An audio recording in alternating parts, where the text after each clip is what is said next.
agad, ang naunang nagsalita dyan si Congressman Egay Erice. Ang sabi niya, ikaw din yung abogado ni First Lady nung kakasuhan si Glenn Chong doon sa disbarment.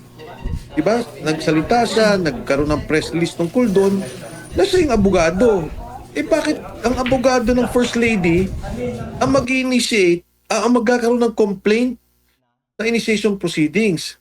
Pagkatapos si Congressman Jet Nisay naman, well, madami nagsasabi, well, I don't want to cast aspersion, ayoko na magsalita tungkol dyan, pero may sinasabi sila na contractor din siya. Pero ang point ko lang dito, doon pa lang sa umpisa, yung kay Kong Attorney Andre De Jesus, yun ang kabaha-bahala.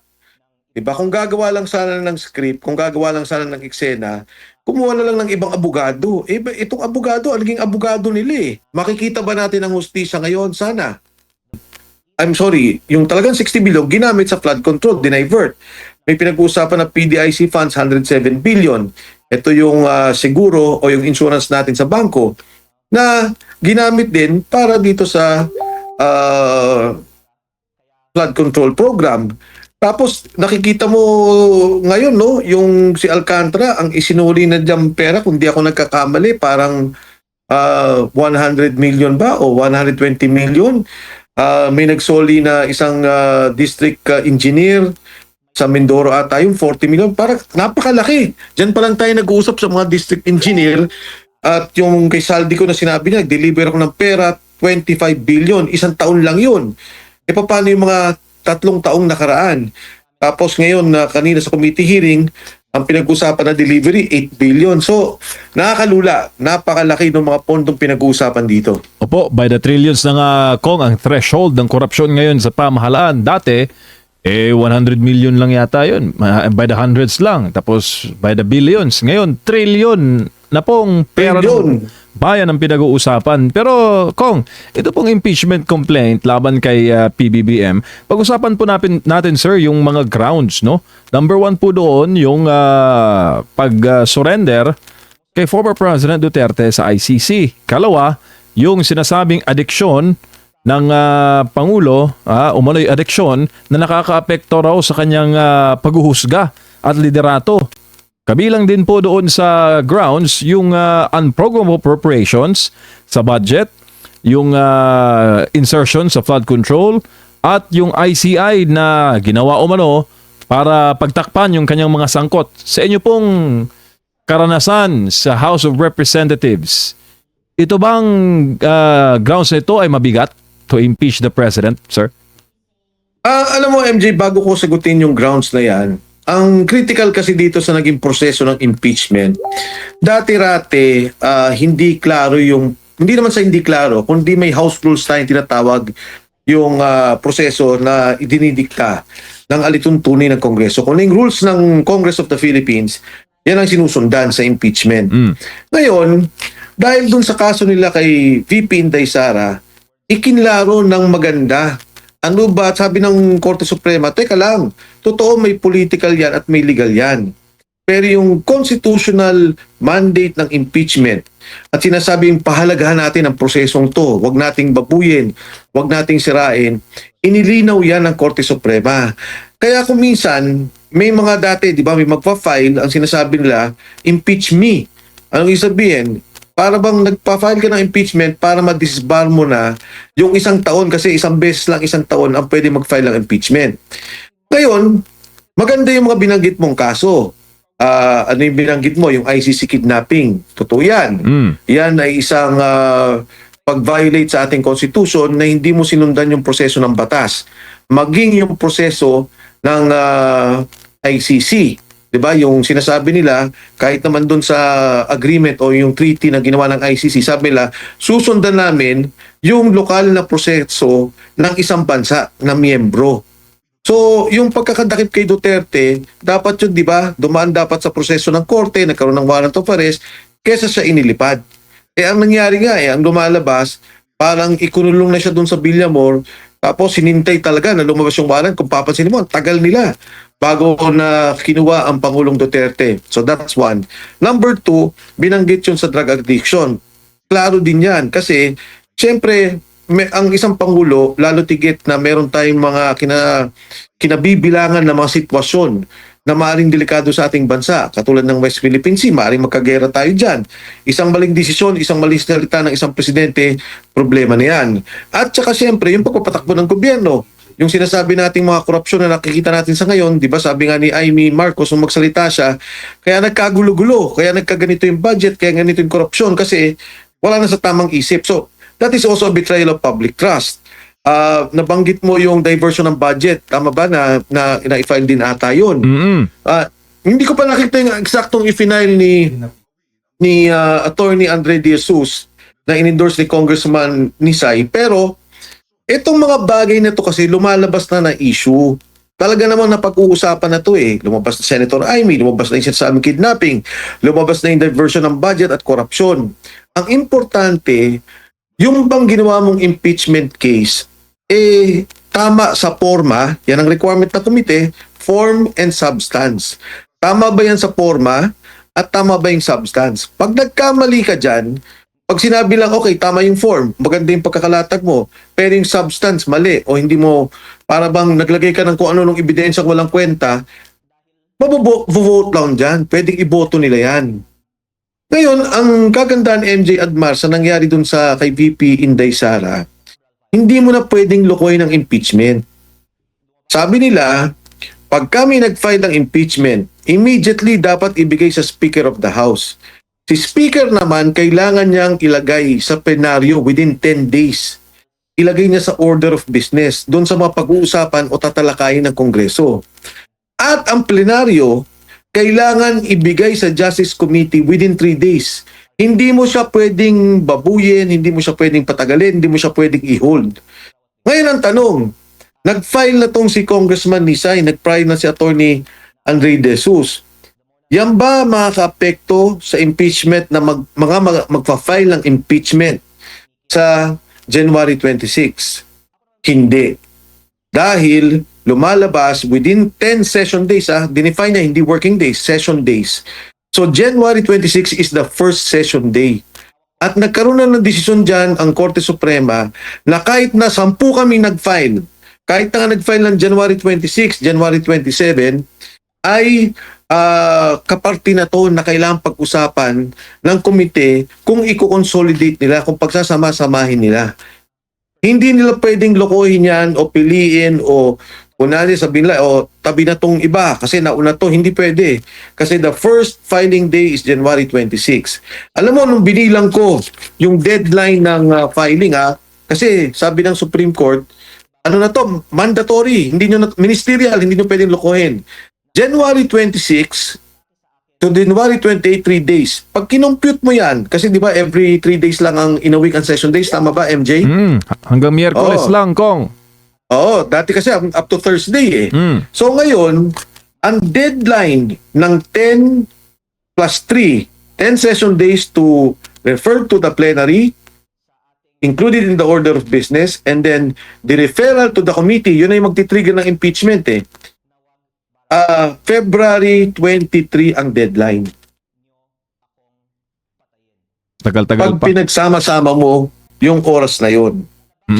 So, Kong, para po sa inyo, itong first impeachment complaint laban kay PBBM, is it You don't need a second job. You just need to know. a trap? Alam mo, ayoko namang magsalita ng hindi maganda dito kay Attorney Andre De Jesus at saka kay Congressman Nisay.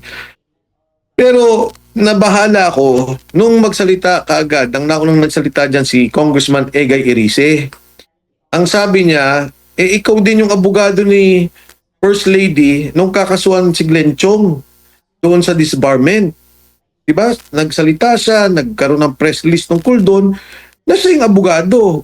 Bakit ang abogado ng First Lady ang mag-initiate, ang magkakaroon ng complaint sa initiation proceedings?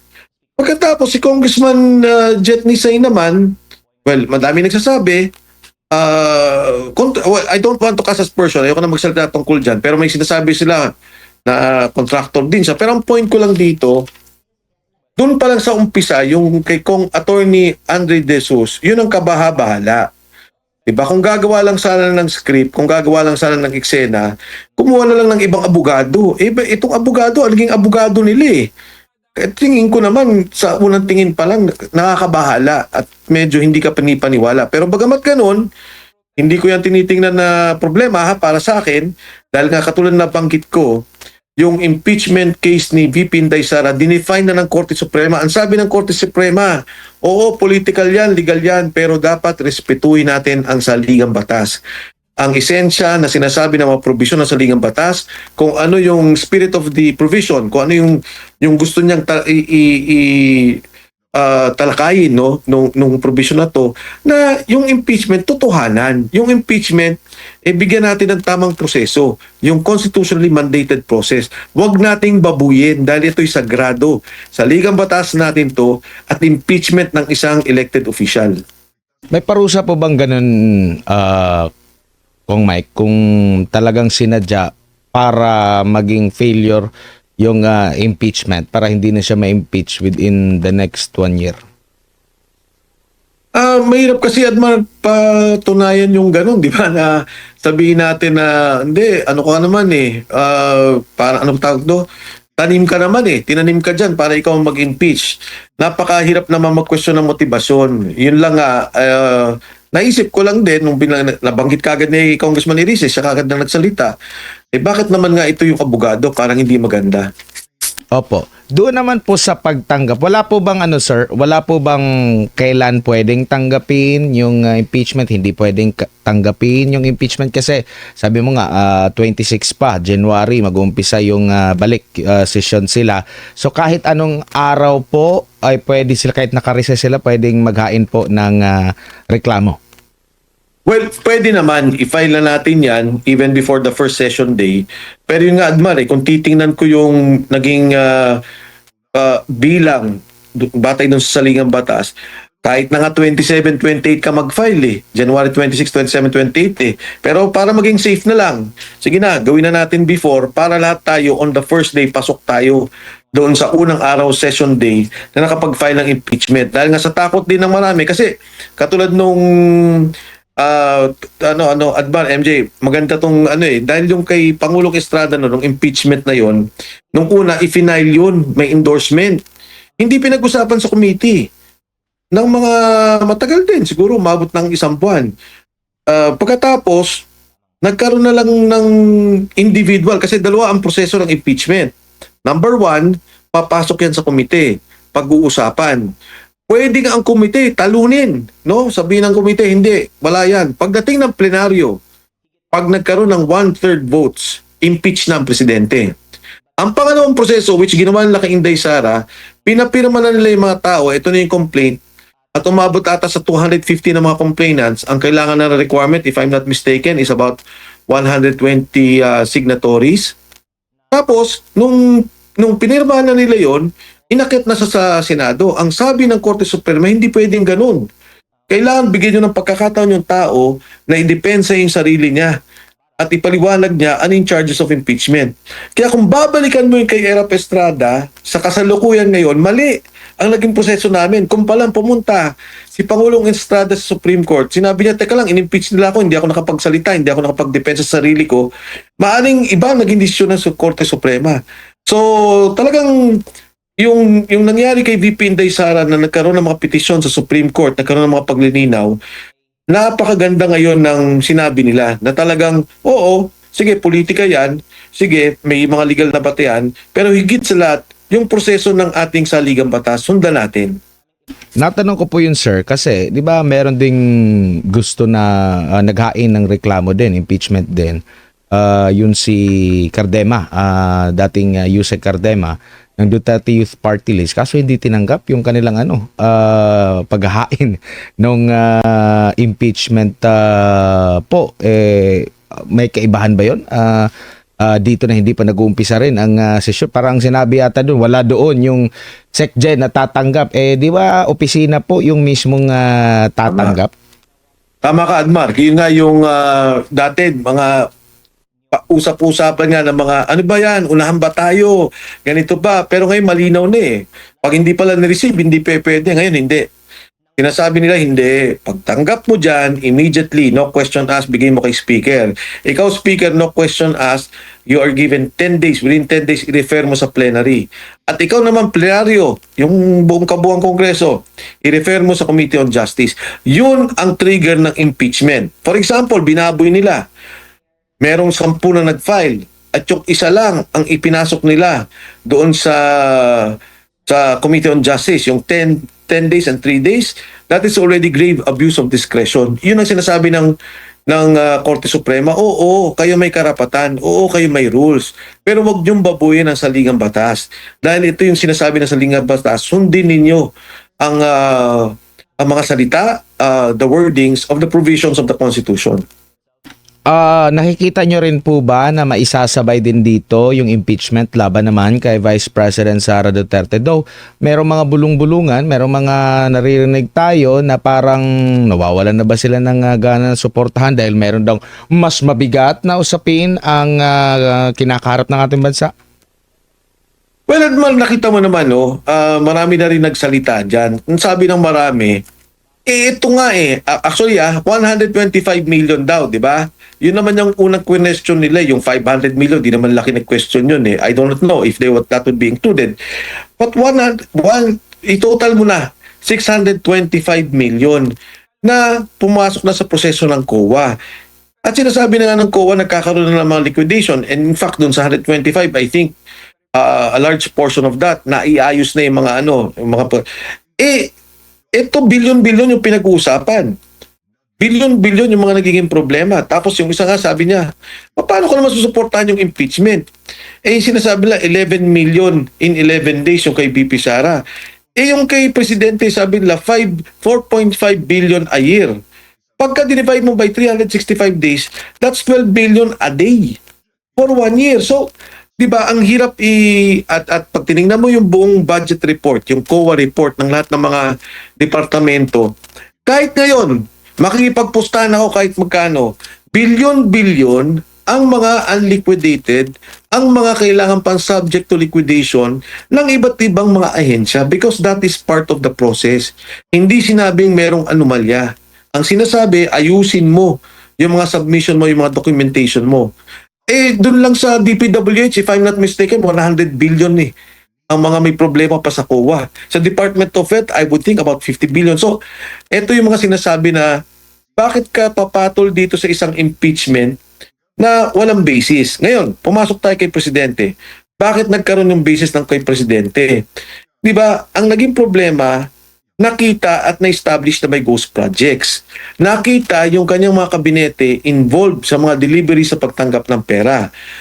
Yung mismong pondo, wag na natin sabihin mga chismisan, yung 60 billion ng PhilHealth, yung 107 billion ng PDIC, hindi pa nga decided to ng Supreme Court. Pero yung PhilHealth sinabi na, wag niyong galawin. Kinuha niyo yung pondo, nilagay niyo sa flood control. Yun, wala nang question doon, may papel doon, pinirma yun. That is a violation of the Constitution. Yung mga ODA funds, diba? Alam mo, maintindihan ko, Admar, at saka MJ, kung kunyari, nagkaroon ng, diba, itong ODA funds, ano ba to? Panay Guimaras Road, yung subway natin, yung North Rail, South Rail Connection, yung ating South Rail, Long Haul. So, madami to, mga major projects. Kinuha mo yung pondo natin dyan, for about 2 years, about 400 billion yan. Naintindihan ko kung biglang nagkamarawi, nagkaroon ng biglang malaking problema.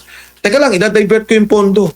Kailangan ng tao dito ang tulong. Dinivert mo yung pondo, doon mo nilagay sa flood control So these are the questions that I feel personally na mga violations ng ating saligang batas. Violation yan ng ating saligang batas. Yan ay actual violation of the Constitution, yung mga binanggit na betrayal of public trust na kailangan sagutin ng Pangulo. Kasama pala doon sa kanilang rason sa paghahain ng impeachment yung bigo raw na i-veto ni Marcos Jr. yung unprogrammed appropriation and other unconstitutional provision sa GAA since 2023 2023, 2024, 2025 at 2026. Now, lipat po ako dito po sa usapin naman na kinakaharap ni Congressman Leviste bilang bihasa rin po siguro sa prangkisa. Kong Mike, alam niyo naman, noong kasagsagan ng pandemya, kabilang sa mga maiinit na usapin during that time is yung prangkisa. At after ng pandemya, prangkisa rin yun. Yung sa amin yata yung prangkisa. Pero ito'y prangkisa naman po dito sa sinasabi naman ni Congressman Boying Rimulya, dito sa ibinigay daw kay, hindi lang daw, ibinigay talaga dito sa kumpanya ni Congressman Leviste. Pero merong paglilinaw si Congressman Leviste na yung ibinenta niya na shares papuntang Meralco, wala naman daw po yung prangkisa, and yung sinasabing may prangkisa na kumpanya niya, since 2022, hindi raw po nag-operate kasi hindi naman daw po siya binigyan ng mga karagdagan pa na mga permits, and sinasabi sa franchise nila na 2 years na walang paggalaw or hindi nag-ooperate, automatic mare-revoke yung franchise. So, sa panayam namin sa kanya last time, ang sabi niya, revoke na.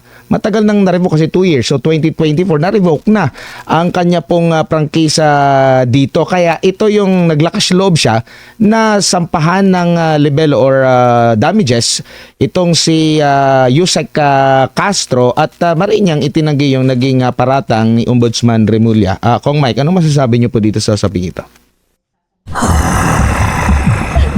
Anmar, yung kay Congressman Leviste kasi, sa aking nalalaman doon sa prangkisa, meron yung provision. Pag ibinenta mo, kailangan magkaroon ng approval ng Kongreso at Senado. So anyway, that is from my point of view. Nung makausap ko si Congressman Leviste, sabi ko, Kong, ano ba tong issue na to? Pwede mo bang ikwento sa akin? Sabi niya, sir, Kong, sabi niya, wag na natin pag-usapan yan kasi may mga tinatanong siya about mga proseso dito sa budget na pinag-uusapan namin at saka ilang concerns niya doon. Sabi niya, bayaan mo lang sila. Pabayaan ko silang sumagot na magsalita at sasagutin ko lahat yan. Wala silang kaso laban sa akin. So, balikan ko doon sa nalalaman ko sa batas, doon sa kanyang prangkisa, pag ibinenta niya yon, meron siyang violation. Sinabi ng Meralco, hindi naman nila binili yung prangkisa. Sinabi niya, hindi niya binenta yung prangkisa. So ano yung kaso niya na sinasabi lang kaso niya? Pero ang malinaw dito, nung magsalita na tong si Congressman Leon Leviste, doon lang nila kinakasuhan. Doon lang nagkakaroon ng pagdiin. Alam mo, yan yung mahirap kasi di ba kung papansinin mo yung bata, wala namang sinabing mali yung bata Ang sinabi lang ni Congressman Leon Leviste, meron akong Cabral files. Meron dito mga unprogrammed funds. Meron ditong 8 billion na ginamit ng Office of the President. Meron ditong mga congressman na gumamit ng pondo. Alam mo, nagtataka ko, Odmar, tsaka MJ, nung araw, pagka may pondo sa distrito mo, sikat ka. Pagmamalaki mo O ako nagpalagay ako ng 100 milyon para ayusin natin yung labor hospital dyan sa 3rd District of Quezon City. O dito po, nung araw kasi mahina yung tubig dito, nagpalagay ako ng overhead tank dito.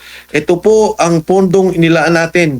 At yan po'y buwis na binayaran nyo na serbisyong binabalik namin. Pinagmamalaki mo Ngayon natatakot pagka may pondo. Lalabas malaki pondo mo sa distrito. Di ba dapat para bang karangalan mo na nakapagdala ako ng pondo dito, nagtayo ako ng eskwelahan, nagtayo ako ng ospital, inayos ko yung dialysis center. Siguro kaya natatakot yung iba, nagagalit sa kanya dahil puro flood control lang nangyari. So, for me, that is so wrong. Ngayon, Office of the President, anong masama kung may 8 billion ng Office of the President? Hindi ko alam. Di ba? Kasi kung ako yan, sinabi ng Presidente, ginamit ko yan para ayusin yung housing sa Marawi. Ginamit ko yan para yung irigasyon, ilagay ko rito dahil yung mga magsasaka nagugutom. Hindi ko alam. Siguro yung 8 billion, puro kalokohan din ang nangyari. Kaya parang sila nagagalit sa isang dokumentong legal, sa isang dokumentong hawak ng DPWH, at sa isang dokumento na nagpapakita ng infrastrukturang programa, infrastructure program ng ating gobyerno. Biglang lahat natatakot sa isang opisyal na dokumento. At doon ako nagugulat na nagagalit sila kay Congressman Leviste na wala namang ginagawa at sinasabi, kundi sinasabi lang yung totoo at yung hawak ng dokumento. Opo. Dati pa nga, proud na proud, nakatarpaulin pa Kong through the initiative. 'Di ba? May mga ganyan, mas Yan. malaki pa nga yung muka. Ngayon, parang ano na nila, parang minamasama na nila. Pero dito tayo sa iba pang usapin na Kong, nasaan na ba si Sergeant Guteza? Kasi meron ng show cause order sa kanya kay former Congressman Zaldico at dito po kay Guteza. Meron pa ba kayong alam, Congressman Mike? Alam mo, Admar, sa ngayon wala pa ako nakukuhang impormasyon tungkol dyan, pero nakita ko kasi nandun siya sa imbitasyon ng Senado sa Blue Ribbon Committee. Maganda yan. Kasi pagka nagkaroon na ng subpoena at gumalaw na ang Senate Sergeant at Arms, talagang marirecover siya. Sigurado ko. Siguro, pagka talagang may problema, pwedeng mismo ang Senado gumawa ng writ of amparo, mag-file sa korte para ilabas kung nasaan man si Guteza. Malaking hakbang yan. In fact, kung magkaroon lang ng contempt order sila, talagang ipahanap nila o paaresto si Sergeant Guteza, ako'y may tiwala na makikita ito ng Senate Sergeant at Arms. Opo, nakamonitor po ba kayo sa naging Blue Ribbon hearing kanina at ano po ang nakita ninyong magandang kahinatnan doon sa muling pagbuhay? Akala ko nga tapos na kasi nabanggit yun ni Senator Erwin Tulfo, nagagawa na ng committee report tapos biglang balik ulit dito sa Senate Blue Ribbon investigation, Kong Mike. Alam mo, hindi ko nakita pa yung buo. May mga snippets ako na nakikita. Pero parang ang klaro sa akin dito, may 3 tao na involved sa bigayan sa Pangulo at paggagawa ng pondo order para mailabas yung pondo. Ang 3 tumatanggap at nagdi-deliver ng pera ay si Yusek Jojo Cadiz na lumabas na sa issue na yan, si Yusek Traigib Olaybar at saka si Yusek Adrian Bersamin. Makikita mo lumabas yan sa affidavit ni Bernardo, pinag-usapan ni Senator Ping Lacson nung kasi mag-privilege speech. Nagsalita rin si Saldico, yung dun sa kay Yusek Jojo Cadiz. So parating lumalabas yung pangalan ng 3 to. Kaugnay dito sa 3 to, ang 2 tao na talagang nakatutok pa dito ay si Secretary Amina Pangandaman at saka si Executive Secretary Lucas Bersamin. Bakit? Kasi 'di ba, ang pinag-usapan nila kanina yung delivery ng 8 billion. Saan ba nang galing 'yon? Sabi ni Saldico, "Oy, tumanggap ka ng 25 billion. Ako nagdala sa iyo." Ang sabi ni Senator Ping Lacson, "Saldico, mali ang sinasabi mo. Hindi ikaw ang nagdala. Ang nagdala ng pera ay si Yusek Bernardo. At ito ay kinuha ni Traigib Olaybar at ni Adrian Bersamin." Sabi na, di ba, yung 8 billion, which represents 16%, if I'm not mistaken, 15% of 50 billion. Parang ganyan yung pinag-usapan. Tapos sinabi noon ni Bernardo, at sinabi din I'm not sure kung nabanggit ni Congressman Saldico, yung 30 billion ang nag-handle si Manny Bunuan. So of the 100 billion, 50 billion ang nakay Yusek Bernardo, 30 billion ang nasa kay Secretary Manny Bunuan. So, bakit nagkaroon una ng 100 billion? Sino ang nag-exert ng pondong yan? Mangyayari lang yan sa kalaman ni E.S. Bersamin at ni Secretary Pangandaman. Paglabas ng pera, pumunta kay Bernardo. Siya ngayon ang nag-deliver kung ano yung kickback. Ang sinasabi, 8 billion. Ang pinagdaanan, si Traigib Olaybar at si Adrian Bersamin. Ito ang dapat idugtong-dugtong. Doon sa kaninang hearing, of course, hindi ko nakita yung kabuuan, pero narinig ko na yung mga pinagsasabi, yung affidavit nila dati nila Yusek Bernardo, at narinig ko na rin yung mga binabanggit ni Saldico. Madudugtong-dugtong mo na ito palang 3 to tumatanggap ng pera, may 2 taong nasa likod. Iba pa yung kay Secretary Manny Bunuan. Diyan na lang sila mag-focus. Makikita nila sino ang nag-insert ng pondo, paano nangyari yung kickback, at nasaan yung delivery. Pinag-usapan kanina yung Tamarin. Yan daw ang delivery point. Yan, importante ang lugar na yan. Ano ang kinalaman ng lugar na to sa lahat ng perang pinag-uusapan natin? Opo, and yung sa usaping Cabral files din naman, bakit kaya hindi nila binusisi? Kasi additional information din yon na mapapalalim pa. Pero sa pagkakalam natin na kung Mike, maraming mga nababahala talaga dito Parang maraming mga forces na humahadlang as per ano na rin natin kay Congressman Leandro Leviste na pumipigil at natatakot maraming mga pahaging dito. Kaya nga kailangan na may tulong ito mula mismo sa government. Kung ito nga ba legit, bubusisiin lang din naman, isasama sa mga investigation. Di ko lang alam kung sa Kamara mabubuksan ba ito considering meron na ring naghain ng resolusyon para ito ay maimbestigahan. Alam mo, Admar, para sa akin, wala na tayong aasahan sa script ng gobyerno. Ilang beses ko na yan sinabi sa inyo, kahit na yung mga una pa nating interview, eto na yung yung script na nag-iiba. Hindi ko lang alam kung nagkaroon ng pagbabago na ngayon ang magiging mastermind na, di ba dati sabi ko si Saldico ang mastermind.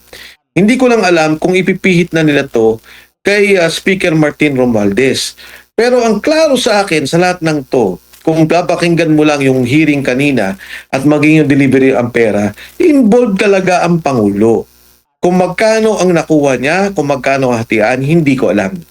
Pero yung paglabas ng pera, pagpasok ng pera, pagkuha ng kickback at pag-deliver ng kickback, makikita mo yung mga tao dikit-dikit nakasama sa isyong to. Hindi ba si Yusek Jojo Cadiz, di ba nagsabi nila contractor din siya. Pagkatapos may 100 million project sa Ilocos, sa kanila din yun. Bakit ngayon naibalik? Hindi ko na maintindihan kung ano nangyayari. Ito namang sabi nila nagsisinungaling si Saldico, bigla naman natanggal si E.S. Bersamin at saka Secretary Pangandaman. Alam mo, sa lahat ng to Adbar at saka MJ, parati ko itong sinasabi sa mga tao Oo, pwede niyong paligtasin to ng 2 taon. Pwedeng walang mangyari ng 2 taon, walang maging kaso. Pero pagkatapos ng 2 taon, kahit sino man ang maging Pangulo natin, lalabas tong isyong to. Dahil ang perang yan, yung PhilHealth na pondo para pangkalusugan, kinuha nyo, nilagay nyo sa flood control. Yung flood control, ghost project, maraming namatay, maraming napinsala. Yung PDIC funds, kinuha nyo, nilagay nyo sa ghost project. Yung subway, na dapat matatapos sa 2028, napakaganda sana na proyekto to ng Pangulong Bongbong Marcos. Kinuha ninyo yung pondo, nag-iwang kayong kakarampot. Kung saan-saan nyo nilagay, flood control. Ngayon, extended na, lalagpas na ng 2028, hindi niya na yan makikita o mai-inaugurate ang proyektong yan. Naririnig natin, bilyon-bilyon ang delivery ng pera. Mismong si Saldico na chairman nila ng appropriations, si Speaker Romualdez nung nagsalita na si Saldico, isang grupo yan Chairman ng appropriations yan yan ang nagpapasok ng mga pondo. So lalabas din tong isyong to. Makikita ba natin ang hustisya ngayon? Sana magabayan ng ating bansa ng Panginoon at talagang magkaroon talaga ng, kasi lumalabas, hindi mo mapigil ang paglabas ng mga tao at mga issue. Pero sa huli, kung mapigilan man nila, 2 taon lang, lalabas ang kabuuang katotohanan at lahat ng tao dito na may sangkot at may kinalaman, palagay ko naman magbabayad sa batas, magbabayad sa hustisya.